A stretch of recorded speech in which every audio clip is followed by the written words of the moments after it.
Was is ein Petermensche? Petermensche, immer kühl Lara, kann man oft lesen. Ein Petermensche is ein 10 Liter Fässchen Kölsch. Ja, und wie ist man auf den Namen für ein 10 Liter Fässchen Kölsch Petermensche gekommen? Ja, die eine sagen, das kommt von dem Petrus von Mailand, der ja der Schutzpatron von der Brauer ist.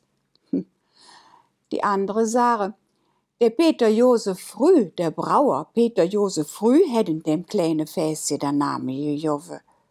Ja, und da jedet noch ein ander Verzählchen von einem Brauer in Köln, der so klein war, dass der sich immer auf ein 10 Liter Fässchen stellen muss, sie Läfchen zu bützen.